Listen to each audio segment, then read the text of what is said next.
Y es increíble, bien lo comenta, cómo a través de la unidad, a través de la pasión, logramos avanzar. A mí me gusta mucho, por ejemplo, recorrer estas películas donde hicieron equipo con el maestro Ripstein.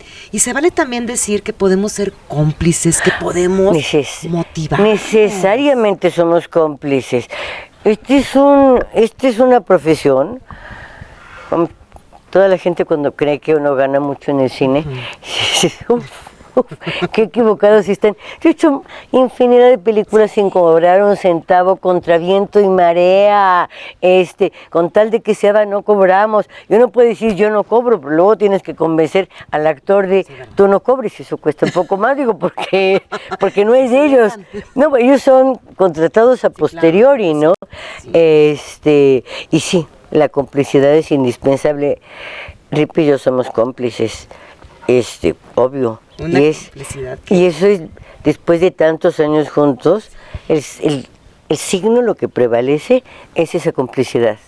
Una complicidad que surge entre pláticas por herejías europeas. Exactamente. Tanto a Ripstein como a mí nos interesaban mucho las herejías medievales. Por razones absolutamente antípodas. Ripstein es judío. Wow. Y yo soy católica, además de escuela de monjas, siempre estudié y me gusta mucho la idea, que son las herejías medievales, de la subversión de la utopía. Sí. ¿No? Eso me encantaba.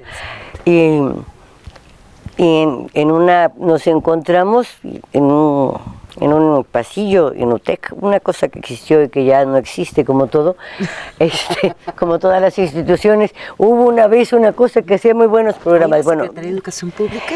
Era Secretaría de Educación Pública, porque estoy hablando de la época, creo que de antes de la Madrid. ¿Quién era antes de la Madrid? ¿Estaba López Portillo? No, entonces ya estaba de la Madrid, porque a mí nunca me tocó López Portillo. Sí. No, sí me tocó López Portillo, sí. Bueno, era ahí.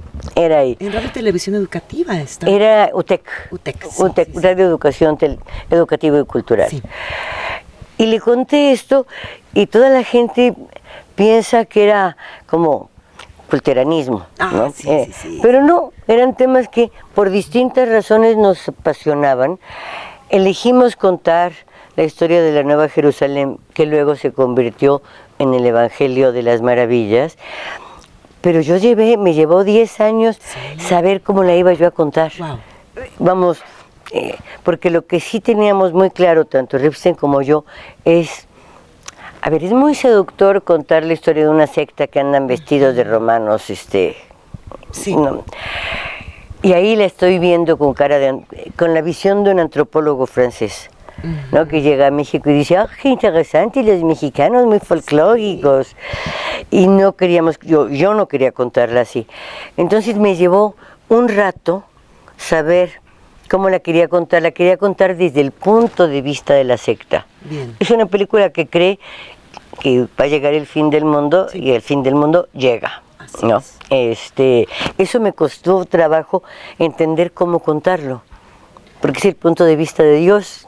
6 películas, ¿verdad, maestra? ¿Con Rip? 10 años, sí. No, para llegar al Evangelio de las Maravillas. Espérate, al Evangelio 6, ya no me acuerdo cuántas, muchas, porque además era cara. Sí. Y uno tiene que aprender a hacer cine barato, de 2 pesos, 3 personajes, 2 locaciones, y si se puede una, y es indispensable, ¿eh?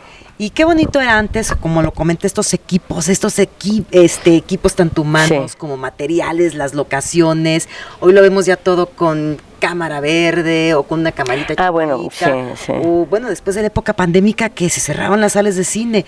¿Cómo ha visto esta evolución y cuál es el reto que infiere hoy en día? Bueno, para empezar, encontrarle el pulso de cómo retrato y cómo hablo de una sociedad y cómo dialogo con ella, con una sociedad que es más volátil cada vez y que yo siento crecientemente vacía y llena de clichés y lugares comunes, que nos está robando el idioma y la palabra. Vivimos en una época en donde está muy bien visto censurar. Sí.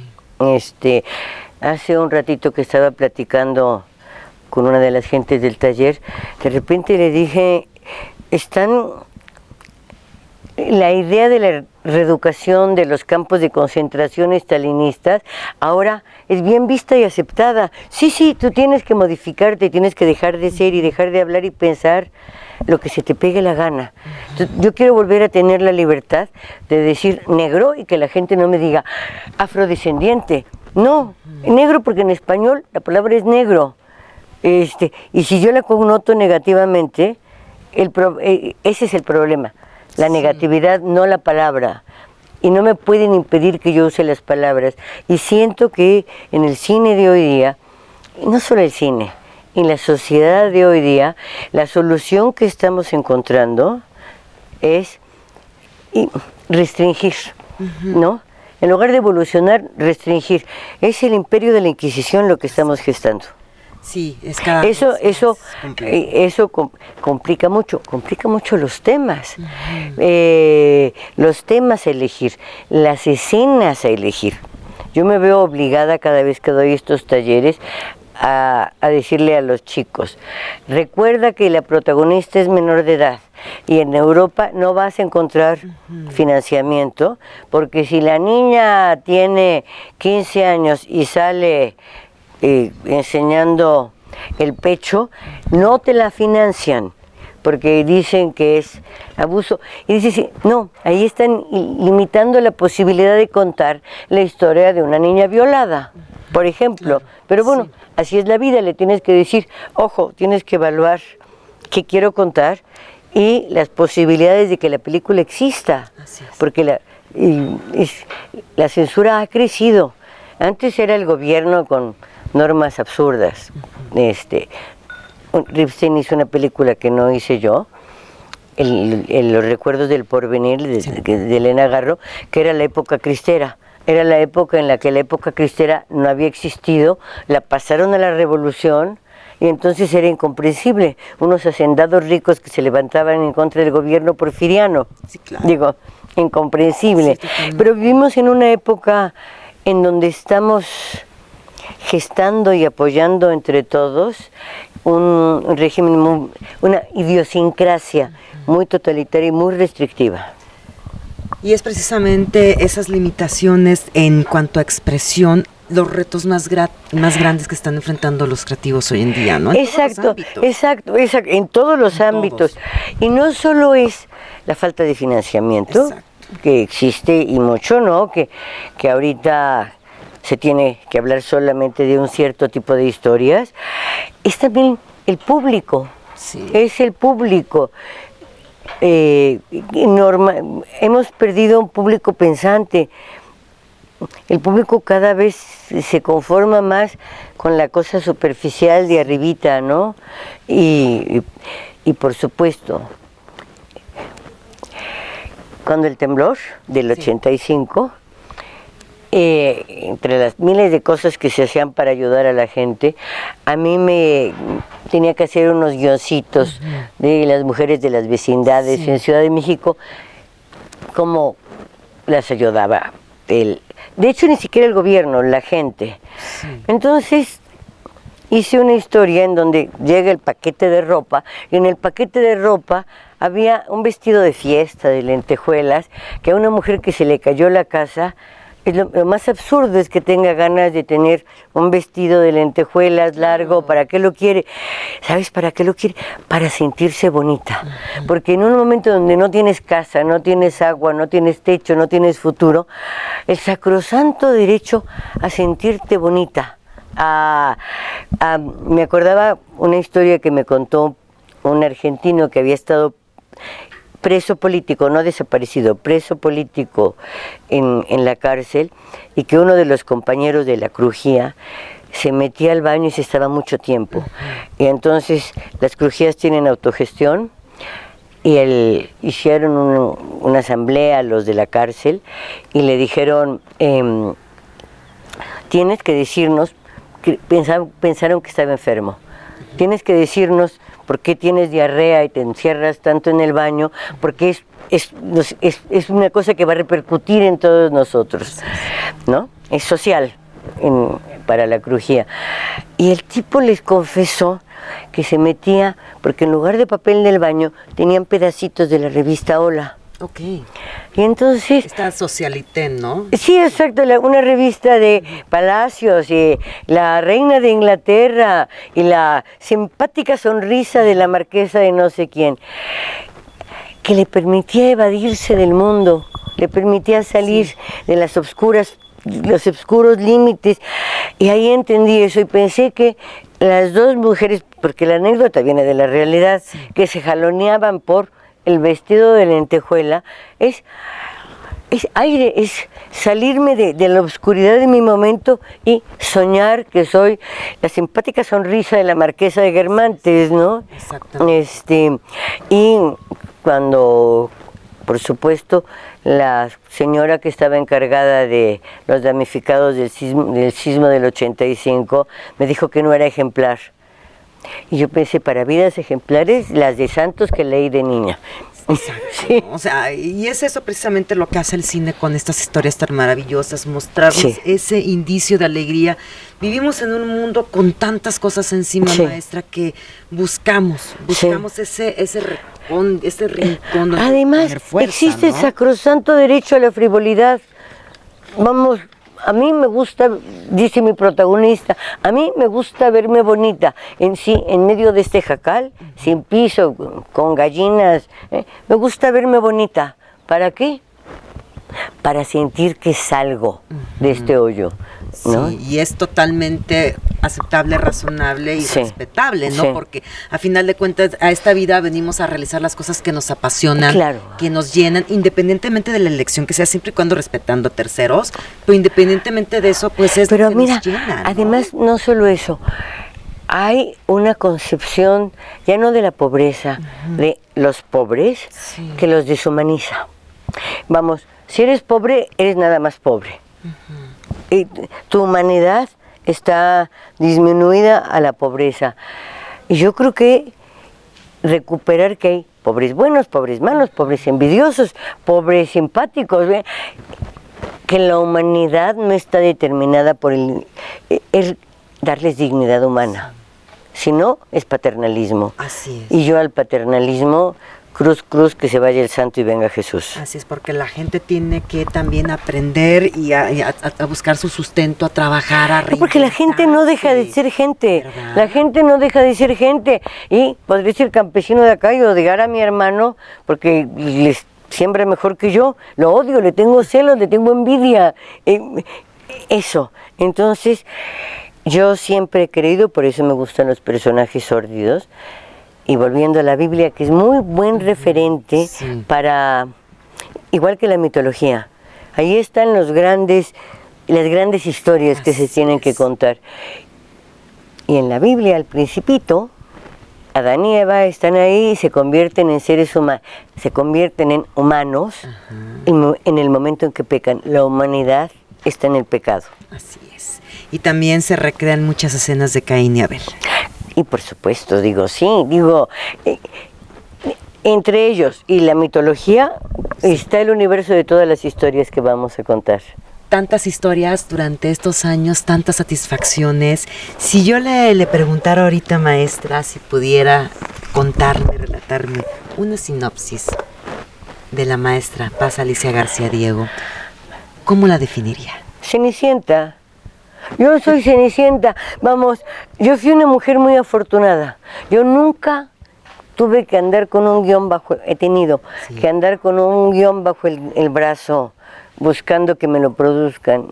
Yo conocí a Ripstein, que ya era, Ripstein era muy conocido. El día que lo conocí me acuerdo que me sorprendió, en aquella época no había fotos de directores en el periódico. Entonces yo pensaba que era un viejo de la edad de Gabriel Figueroa, No decían que tenía 21 años. Y yo ya lo leía en el periódico, y yo tenía 14, pero yo pensé... 14 y 21. Bueno, en aquel momento yo lectora de periódico a los 14, no sabía que era un hombre de 21 cuando hizo su primer película. Yo pensé que era un viejito. Yo pensé que era un viejito. Me sorprendió mucho eso. Bueno, pero él ya era conocido. Yo no, yo era totalmente desconocida y me ofreció entonces El Imperio de la Fortuna. Me dio muchísimo miedo, por supuesto. Al principio dije, tengo que encontrar una forma elegante de decirle que no, gracias, porque me daba miedo, nada más por esa simple razón me daba mucho miedo. Pero entonces a mí la vida me encontró, me dio el chance y lo agarré, porque el tren no pasa 2 veces por el mismo, a la misma hora, y lo agarré. Pero mi biografía es muy anómala como guionista. Siempre le digo sobre todo a las gentes a las que asesoro, yo no soy ejemplo, soy muy afortunada, soy Cenicienta, a la que un día la cuelan y le hacen el vestido para ir al baile, ¿no? Ha sido en ese sentido muy, muy afortunada y muy rara. Ahora bien, ya trabajando como guionista, hemos hecho una carrera muy contracorriente. Sí. Y eso, los que hacen cine, o muchas arte en general, sabes que es humillante, es horrible, que te van a decir, toda la gente se va a sentir con el derecho a tu obra de, te has quebrado la espalda 3 años y va pasando un licenciado por ahí y dice, ay no, que la niña no sea pelirroja, que sea de cualquier cosa, y te opinan y te humillan y te dicen que no. Y vas, y hay 2 opciones, o te pliegas al mercado o te pliegas a la idea que desde arriba hay de lo que debe ser el arte, o vas contracorriente. Y eso es lo importante, defender. Cuando encuentras la manera de expresarte y de llevar a cabo algo que amas, tienes que tener el coraje para defenderlo. Muchísimo. Y la autenticidad. Exacto. Eso hasta la muerte. No transigir, no decir, bueno, aquí tengo que suavizar esta escena, acá tengo que hacer que sea una película menos sombría. Así es. No, yo he luchado siempre y eso tiene un costo. Así es. El costo es enorme. Pero es uno fiel a sí mismo y a su ideario. No sé si a la larga valga la pena, pero no puedo evitarlo. No puedo evitarlo. Porque es parte de la naturaleza que nos distingue como personas en específico. Sí.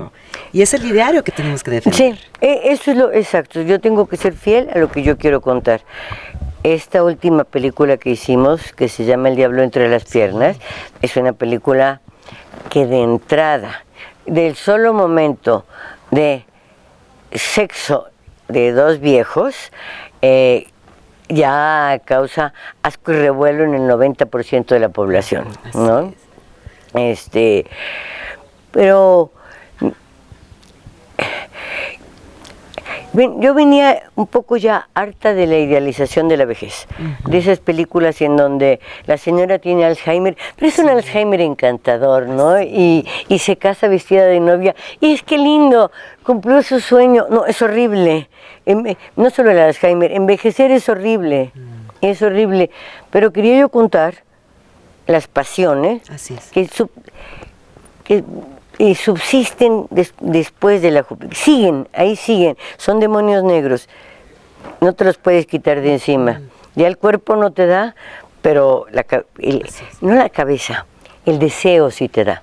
Entonces quería yo contar esto. Insisto, como la vida misma, ¿no? Estos guiones y estos pasajes que nosotros vemos a través de fotogramas, que a final de cuentas lo vivimos día con día.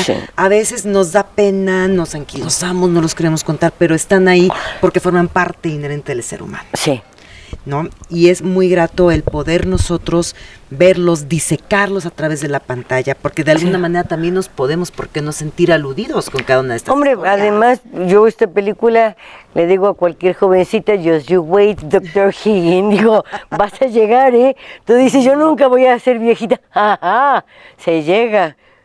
Sobre todo que vivimos una cultura maestra en la que pareciera que la vejez o el paso del tiempo nos va quitando cierta validez como seres humanos, como personas, cuando no es cierto. No es cierto. Tantas cosas. No es cierto. Y luego, por ejemplo, en esta película habían muchos esquemas. Sí. Esta película yo necesitaba para contarla la presencia de un testigo. Sí. Era la criadita de la casa. Una criadita que ha estado ahí, de esas que entran a tu casa, tiene 8 años y es... No hija, porque no había una relación afectiva, pero... Y de repente dije, llega el momento final, y dije, ¿de qué lado se pone la criadita? La sororidad, sororidad, esa palabra que... Sororidad. Exacto, pero que es espantosa, ¿eh? Es espantosa, porque no suena bonito en español. Y tenemos también que respetar al idioma. Uno es lo que habla, por encima de todo, uno es lo que habla. Es hijo de sus palabras, de su voz. Entonces, dije, ¿qué voy a hacer? ¿Ella la va a apoyar porque las mujeres nos apoyamos y nos queremos? ¿O ella le va a ir al marido por una razón? Esta muchachita que se acostaba con todas las fines de semana con quien fuera, sin ningún prejuicio, pero no había sido el amor de nadie. Sí. Ella lo que tenía era la fantasía del enamoramiento, del amor. Y ella entendía los celos del marido como la muestra suprema del amor. Sí. Entonces, ¿a quién le va a ir? Al hombre que la adora, y esta mujer que no calibra y no valora. Entonces, la criadita se va con el marido, y en ese momento yo supe, aquí buena parte de la población me juzga. Y claro. Y lo hice. Y son los retos, ¿no? Los retos de poder trascender, insisto, la creatividad. Sí, y cuando estás escribiendo dices, es como cuando mato niños en escena, acá se me va parte de la audiencia. Pues sí, pero estoy contando que la historia de una mujer que hizo una adaptación de Medea, ¿no? Así es la vida. Así es la vida. Y el productor no quería que saliera el asesinato de los niños en escena. Yo le dije, ¿de qué se trata Medea? Una mujer que mata a 2 niños, pues los mata. Y no podemos tenerle miedo, no podemos acobardarnos. Si estoy contando de una mujer que mata a 2 niños y expongo las razones de la mujer, pues que salga el dolor de la mujer que está matando a los hijos porque le duele matarlos, pues salió en escena, ¿no? Así es. Ahí uno calcula, sale parte de la población del público, ni modo, yo cuento mi historia. Hay otra gente, yo siempre escribo pensando que hay un espectador en Ankara, no sé por qué pienso Ankara, capital de Turquía. Sí. Bueno, no lo digo para el público que a lo mejor dice que será un pueblito en Oaxaca, no, capital de Turquía. Ya no, es que ya no toman geografía, entonces tiene uno que decírselos. Que en el año 2068 me está viendo y me entiende. Sí. Estoy escribiendo para ese imaginario, no existe, invisible, inexistente, pero es al que le escribo, porque sí tengo un requisito, que la película se entienda. Sí. Que así como que no sea cobarde, que se entienda, que no se refugie en símbolos, que es lo más fácil, ¿no?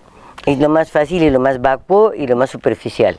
Una bandada de pájaros son el símbolo de la libertad, no, son una bandada de pájaros. Sí, o sea, hay que describirlo más, y eso es la maravilla que tenemos hoy, con el cine que hemos tenido a lo largo del tiempo, que tenemos estos productos, ajustes y acordes a cada una de las personalidades, sí, ¿no? Esta gama maravillosa que te permite discernir, ¿no? Y evaluar cada una de estas obras que son trascendentales. Y para nosotros en verdad es un gusto, maestra, muchísimo el poder gusto. Platicar con ustedes, el poder estar en este lugar que es maravilloso. Es muy bonito, es precioso, es precioso. Este lugar, este lago es mágico. Es mágico. Es mágico, y todas las ciudades ribereñas, no sé si se llame ribereñas a las, porque no es lacustre. Sí, la Ribera Lacustre, sí. Pero son preciosas y cada una tiene su variante, su personalidad, y esas pequeñas variaciones le dan identidad, y eso es muy bonito, y bueno, además el paisaje es maravilloso. Y estar acá con gente de toda América Latina, y en este caso además de España y de Italia. Sí. Hay de Brasil. América Latina también incluye Brasil, pero como no hablan español a uno tiende a sacarlo. Y ver y platicar con ellos, y intercambiar con ellos sus diferencias regionales y nuestros grandes vínculos con ellos, y con un tailandés también, ¿no? La humanidad. Y aquí, y ayudarlos, empujarlos a que cuenten sus historias, no las historias del mercado. y que nos sorprendan todos los días. Sí, por supuesto. Así como lo ha hecho usted durante más de 40 años. No, yo todavía no llego a 85. Sí, 70. No, ese Ripstein, yo no. Yo empecé con él en el 85, mi primer película. Los años, exacto, vamos, sí. Caramba. Exacto. No, yo empecé a hacer cine en el 85. En el 85. En el 85. Antes hacía cómic. Sí, radio, historieta. Adecuación de libros de texto de la SEP. No, eso no, lo de adecuación de libros de leyendas Las prehispánicas, leyendas. esas cosas que le tocan a uno. Sí. Por eso uno tiene que empezar por algún lado. Y yo nunca había leído un cómic y sigo sin leer ningún. El único cómic que leí fue La Pequeña Lulú. Ahorita las gentes que hacen cómic me estarán cacheteando, pero yo no venía del mundo del cómic. Lo importante es que ese maravilloso talento nos los ha compartido durante décadas y sigue inspirando a muchos jóvenes que, como bien comenta, están rendidos el día de hoy para permearse de todas estas ideas. Claro, para que uno les diga básicamente, tú adelante, tú querías contar, hazlo. Y querías contar esto, cuenta esto y no lo otro, lo tuyo. Y que lo hagan sin miedo, siendo Y auténticos. sin miedo. Yo ya me he convertido casi en psicoanalista de diván. Y en verdad para mí es un honor, es un gusto el poder platicar con usted, el compartir un poquito de estas memorias, de esta alegría y de esta fortaleza que nos inspira a muchos a continuar. Ay, con muchísimas gracias, muchísimas gracias. Por favor, continúe sorprendiéndonos con su legado. Ay, pues espero sorprenderlos, digo, pero por lo menos yo voy a seguir en lo mío. Eso es todo. Eso sí. Le agradezco muchísimo, deseándole como siempre mucho éxito. Muchísimas gracias a todos.